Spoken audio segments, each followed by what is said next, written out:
Assalamualaikum warahmatullahi wabarakatuh. Ketemu lagi dengan alur cerita. Kali ini saya akan bercerita tentang alur sebuah film yang berjudul The Green Mile yang rilis pada tahun 1999. Cerita dimulai dari seorang kakek bernama Paul. Dia adalah pensiunan sipir penjara yang saat ini tinggal di panti jompo. Ketika itu dia bercerita pengalamannya menjadi sipir penjara kepada teman yang bernama Ellie. Paul bercerita bahwa ketika dia bertugas dulu, dia bertanggung jawab terhadap eksekusi hukuman mati, dan inilah kisahnya. Ketika masih muda, Paul bekerja di rumah tahanan, tepatnya di sel Blok E, untuk tahanan yang akan dieksekusi dengan hukuman mati.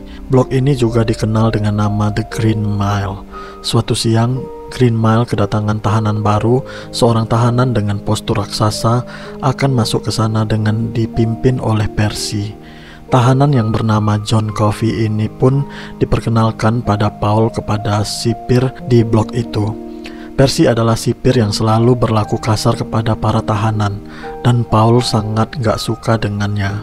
Paul lebih memilih untuk menyuruh Percy keluar daripada berada di sana. Paul dan teman-temannya pun kemudian heran melihat tingkah John yang berbadan super besar, tetapi cara bicaranya seperti anak kecil. Berbeda dengan perawakannya yang seram kayak preman. Paul pun kemudian membaca riwayat kasus John Coffey yang menjadi sebab dia mendapatkan hukuman mati. Pada suatu siang di rumah warga, ada dua orang anak kecil yang katanya diculik. Darahnya ada di mana-mana. Ditemani para warga, sang ayah pun mencari anaknya, dan di sanalah mereka menemukan John Coffey yang berteriak sekencang-kencangnya dengan dua anak kecil penuh darah di pangkuannya. Mereka semua pun sadar bahwa dua anak kecil ini telah meninggal dan John Coffey ditangkap atas dugaan pembunuhan. Pada malam hari di rumahnya, Paul pun menceritakan harinya pada sang istri. Dia juga curhat tentang penyakit infeksi saluran kemihnya yang membuat dia selalu kesakitan saat buang air kecil. Selanjutnya tibalah waktunya untuk tahanan bernama Better untuk menghadapi eksekusi matinya. Dia pun dibiarkan bertemu dengan anak istrinya. Sementara itu, Paul dan petugas lain melakukan gladi bersih atau sesi latihan supaya eksekusi nanti berjalan dengan lancar. Paul adalah orang yang penuh dengan rasa kemanusiaan. Walaupun para tahanan itu adalah penjahat, tapi ia tetap ingin memastikan eksekusi berjalan dengan cepat dan tanpa hambatan supaya mereka enggak tersiksa. Itulah gunanya latihan ini. Kepemimpinan Paul pun menginspirasi para rekannya. Pada malam harinya kepala Better dicukur, dan Paul hadir di sana untuk menemani saat-saat terakhirnya. Walau hanya sekedar mendengarkannya bicara, Betterbug pun duduk di kursi listrik. Spons pun dibasahi supaya aliran listrik langsung masuk ke otak seperti peluru. Eksekusi pun dimulai, dan Betterbug pun pada malam hari itu sudah membayar perbuatannya. Setelah selesai, Percy seperti biasa memperlakukan para tahanan tanpa rasa hormat. Nggak ada bedanya ketika mereka udah menjadi mayat. Brutus pun marah pada Percy. Paul pun menjelaskan bahwa sikap Percy seperti itu nggak akan disukai semua orang di Green Mile. Percy memohon pada Paul untuk eksekusi berikutnya. Dia ingin posisi di depan menggantikan Brutus. Paul pun setuju kalau setelah itu Percy pindah tugas ke bangsal rumah sakit jiwa dan bersikap baik dengan para tahanan. Cerita di Green Mile enggak cuma tentang eksekusi mati. Contohnya, pada suatu hari ketika Paul dan Ben lagi bersihin kursi listrik, Brutus memanggil mereka dan memperlihatkan ada seekor tikus yang keluar dari ruang isolasi. Tikus yang gak takut dengan manusia seperti datang secara sukarela untuk meminta sesuatu. Brutus pun kemudian memberikan sepotong biskuit kepada tikus itu, dan si tikus pun kembali ke sana.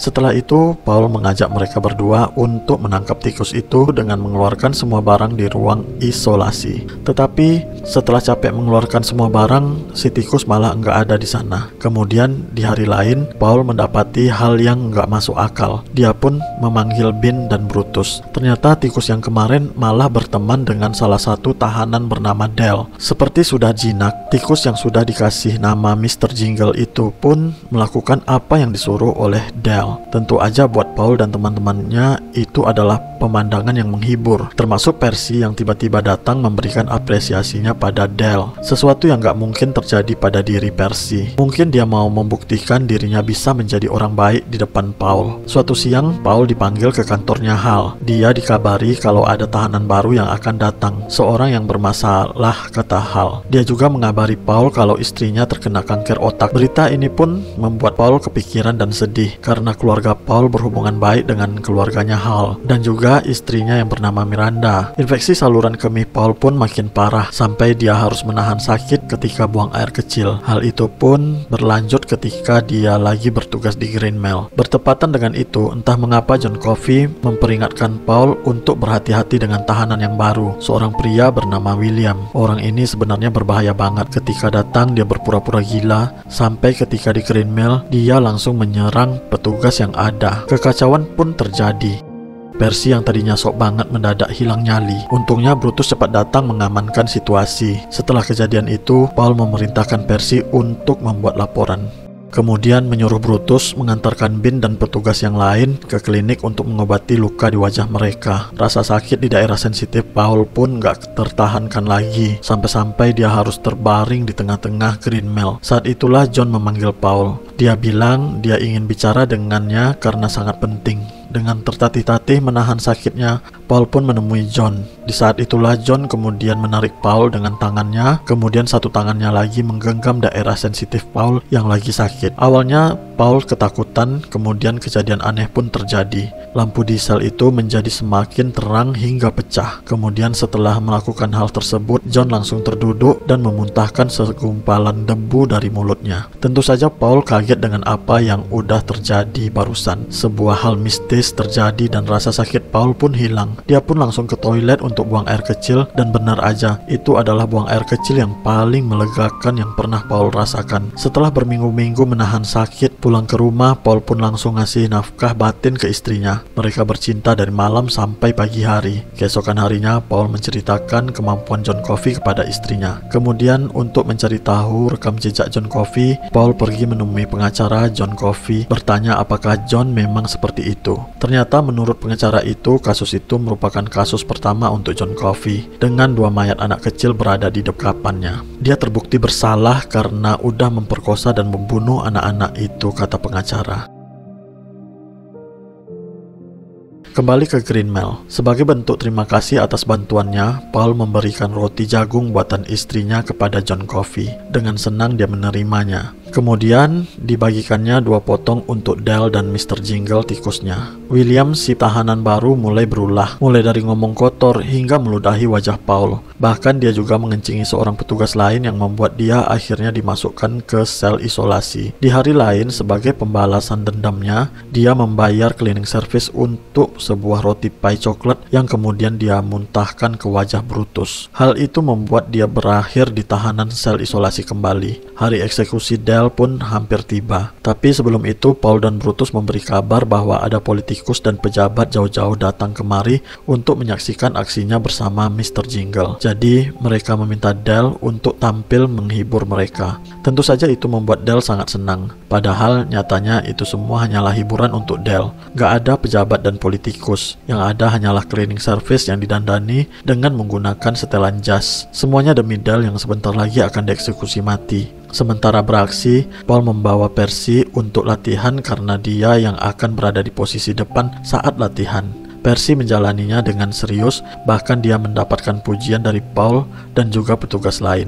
Dale yang baru datang kembali ke Green Mile menunjukkan kegembiraannya. Dia pun diberikan selamat oleh para petugas termasuk Percy. Tapi Percy tetaplah Percy. Dia masih aja mengganggu Dale hingga terjatuh. Sampai akhirnya dia kena batunya ketika William menangkap dan menakut-nakutinya hingga dia ngompol di celana. Dale pun tertawa melihat situasi itu. Di hari eksekusi Dale, Paul seperti biasa mengajak bicara tahanannya untuk yang terakhir kali. Dale mengkhawatirkan Mr. Jingle kalau dia nanti dieksekusi. Paul pun berkata bahwa nanti dia akan mengantarkan Mr. Jingle ke sebuah wahana pertunjukan binatang. Salah satunya untuk tikus dan Mr. Jingle bisa menjadi bintang di sana. Sebuah kebohongan dari Paul dan Brutus supaya Dale bisa menjalani eksekusinya dengan tenang. Ketika itu enggak sengaja mainan Mr. Jingle terlempar keluar. Dan di saat itulah Percy malah menginjak Mr. Jingle hingga Dale histeris. Semua petugas pun marah pada Percy karena udah menyakitin perasaan tahanan yang haram hukumnya buat Paul dan teman-temannya lakukan. Kemudian John pun berteriak dari dalam sel, meminta Mr. Jingle diantar padanya untuk diselamatkan. Siapa tahu masih ada waktu. Paul pun segera mengambil Mr. Jingle dan memberikannya pada John. Para petugas lain bingung kenapa Paul mau menuruti perintah John. Sampai akhirnya mereka melihat sendiri keajaiban yang John Coffey perbuat. Secara ajaib, Mr. Jingle pun hidup kembali dan berlari ke arah tuannya. Bos Percy sangat jahat.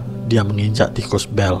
Tapi aku menariknya kembali, kata John. Paul dan Brutus pun kemudian pergi menemui Percy. Membunuh tikus pun kau nggak becus, apalagi bekerja di Green Mile, kata Paul. Dirinya kecewa karena Percy ingkar janji. Padahal Paul menyuruhnya untuk menjaga ketenangan para tahanan. Kemudian setelah itu, Brutus dan Paul pun mengancam Percy bahwa mereka akan mengizinkan Percy berada di depan untuk eksekusi Dale. Setelah itu dia harus mengajukan permohonan diri untuk pindah tugas. Percy pun mau nggak mau menerima penawaran tersebut. Jika tidak, riwayat kerjanya yang buruk termasuk ngompol di celana akan dibeberkan kemana-mana. Waktu menunjukkan hampir 10 malam. Dale pun dijemput untuk digiring menuju kursi eksekusinya. Sementara Mr. Jingle dititipkan kepada John. Ikatan kursi dipasang. Para penonton yang hadir adalah para korban yang ingin melihat pelaku kejahatan dihukum mati di depan mata mereka. Percy pun mulai acara ini. Edward Delacroix, kau diputuskan untuk dihukum mati. Apa ada kata-kata terakhir yang ingin disampaikan? Kata Percy. Dale pun berkata bahwa dia meminta maaf atas perbuatannya. Penutup kepala pun dipasang.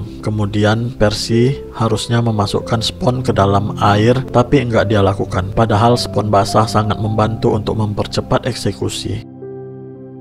Paul pun menyadari enggak ada tetesan air dari spons itu. Paul sadar bahwa spons yang Percy letakkan adalah spons yang kering, tapi semuanya terlambat. Eksekusi udah terlanjur dilakukan. Pemandangan malam itu menjadi pengalaman yang mengerikan karena ulah Percy. Dale terpanggang hingga tubuhnya gosong dan mengeluarkan api. Sampai-sampai orang-orang yang hadir berhamburan karena nggak tahan sama baunya. Paul yang marah pun menyuruh Percy untuk melihat Dale yang terpanggang karena ulahnya sendiri. You do it. You're running this show, ain't you? Setelah eksekusi, dengan gampangnya Percy berkata kalau dia nggak tahu kalau sponnya harus basah. Mendengarkan hal itu, Brutus langsung mendaratkan bogey mentah ke mulut Percy. Hal pun marah dengan eksekusi barusan karena nggak sesuai dengan prosedur. Tetapi Paul mencoba menenangkan situasi dan mengabarkan kepada Hal kalau Percy besok akan pindah tugas ke rumah sakit jiwa. Kemudian Paul menemui John dan berkata kalau dia bisa merasakan apa yang Dale rasakan. Karena itulah Mr. Jingle kabur dan nggak kembali. Karena menurut John, Mr. Jingle juga merasakan hal yang sama melalui dirinya. Kesakitan yang luar biasa, dan John kelelahan karena hal tersebut. Suatu hari Paul dan istrinya berkunjung ke rumah Hal untuk melihat kondisi Melinda, istrinya yang lagi sakit tumor otak. Hal berkata kalau kondisi Melinda udah nggak kayak dulu lagi akibat tumor yang dia derita. Karena itulah di hari yang lain, Paul mengundang teman-temannya untuk makan siang. Paul membahas keajaiban yang John bisa lakukan pada tikus, dan juga infeksi saluran kemihnya. Jadi Paul meminta bantuan teman-teman untuk menyelinapkan John Coffey pada malam hari untuk dibawa ke Melinda supaya tumor otaknya sembuh. Walaupun mereka nggak tahu itu berhasil atau tidak. Teman-temannya juga mengingatkan bahwa John Coffey adalah pembunuh yang sangat berbahaya. Jika membawa pembunuh keluar dari sel, walaupun mengatakan kalau sebenarnya dia nggak yakin John Coffey adalah pelakunya, karena Tuhan nggak akan memberkati orang dengan hal seperti itu kepada seorang pembunuh, kata Paul. Mendengarkan keyakinan Paul, teman-temannya itu pun setuju, tapi tetap untuk nggak menghilangkan kewaspadaan apabila John Coffey macam-macam. Mereka tidak segan-segan akan melumpuhkannya. Rencana pun dijalankan. Pertama-tama mereka memberikan minuman dingin dengan obat tidur kepada William, karena dia adalah orang yang terlalu ribut di Green Mile. Setelah dia tidur, Paul dan teman-temannya pun membereskan pengganggu lain, yaitu Percy. Selain supaya rencana mereka berjalan lancar, mereka juga ingin balas dendam pada Percy atas perbuatannya kepada Dale. Jadi mereka memasukkan Percy ke sel isolasi. Dean akan bertugas menjaga sel ketika mereka semua pergi membawa John ke rumah Hal. John Coffey pun dikeluarkan. Sesaat berjalan keluar, William yang lagi setengah sadar memegang tangan John Coffey dari dalam selnya. Karena sentuhan itu, John Coffey jadi bisa melihat perbuatan William yang sangat jahat. Namun dia belum bisa menceritakannya. John tahu kalau Paul membawanya adalah untuk menolong seorang wanita. Namun dia meminta kepada Paul untuk menceritakannya lebih lengkap. Sesampainya di sana, Hal pun keluar dan kaget dengan kehadiran mereka. Terlebih lagi ketika dia melihat sosok besar John Coffey di sana. Paul meyakinkan kepada Hal kalau kedatangan mereka cuma mau membantu. Hal bersikeras melarang John ke kamarnya. Namun teman-temannya meyakinkan dirinya kembali supaya enggak panik. Pada awalnya ketika melihat sosok John, Miranda memaki-maki dirinya. Tapi semakin dekat John dengannya, Miranda seakan jadi tenang. Kemudian John pun menyembuhkan Miranda, menarik penyakitnya dan menghisap penyakitnya itu ke dalam dirinya. Namun anehnya, John malah enggak batuk setelah melakukan aksinya. Enggak seperti yang dia lakukan setelah menolong Paul dan Mr. Jingle. Sementara itu Miranda kembali sehat seperti sedia kala. Tanda tumornya telah hilang. Miranda kemudian memberikan John Coffey kalung sebagai rasa terima kasih. Mereka semua pun segera kembali ke Green Mile dengan kondisi John yang sakit setelah mengeluarkan penyakit Miranda dari dalam tubuhnya. Selanjutnya mereka mengecek Percy yang ada di sel isolasi. Tampaknya Percy belum bisa mengintrospeksi dirinya sendiri. Masih ada bahasa dan sikap arogan yang ditunjukkan kepada Paul atau Brutus ketika Percy keluar dari sana.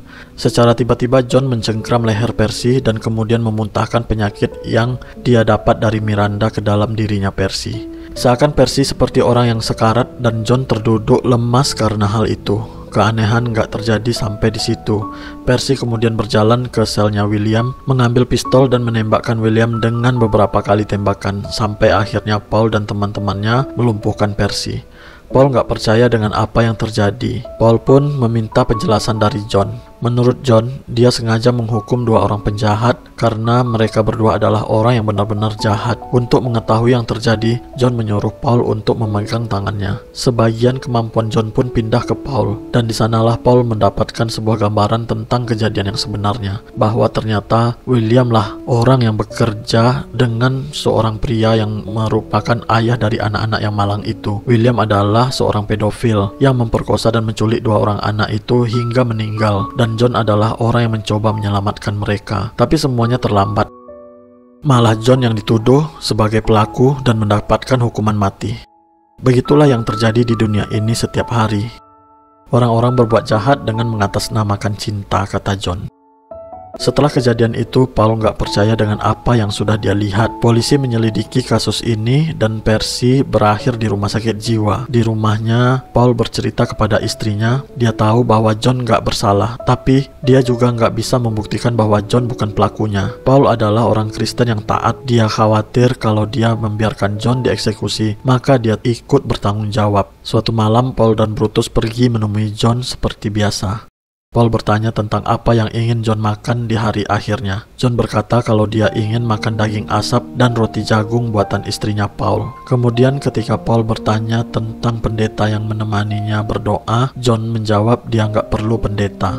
Dia hanya ingin Paul berdoa untuknya. Kemudian Paul pun bertanya dengan tulus. Dia mau John mengatakan apa yang harus Paul lakukan. Jika kau ingin aku membiarkanmu kabur, maka aku akan lakukan, kata Paul. Tapi John malah berkata kenapa harus melakukan hal sebodoh itu. Kemudian Paul berkata bahwa dia takut ketika di hari penghakiman nanti Tuhan bertanya kepadanya kenapa dia membiarkan salah satu makhluk ajaibnya terbunuh. Apa yang harus aku jawab? John pun menenangkan Paul. Aku tahu kau terluka dan khawatir mengetahui nasibku, tapi percayalah, aku ingin ini berakhir dan selesai karena aku udah capek. Aku capek mendengarkan semua rasa sakit di dunia ini. Itu seperti pecahan kaca di kepalaku, kata John. Brutus pun bertanya, pasti ada sesuatu yang bisa kami lakukan untukmu. John pun berkata kalau dia ingin menonton film, karena dia nggak pernah nonton film sebelumnya. Jadi dengan ditemani Paul dan Brutus, John pun menonton film pertamanya. Malam itu pun tiba, John dijemput oleh para sipir di Green Mile. Mereka pun kemudian berjalan di atas lantai penjara yang hijau menuju tempat eksekusi.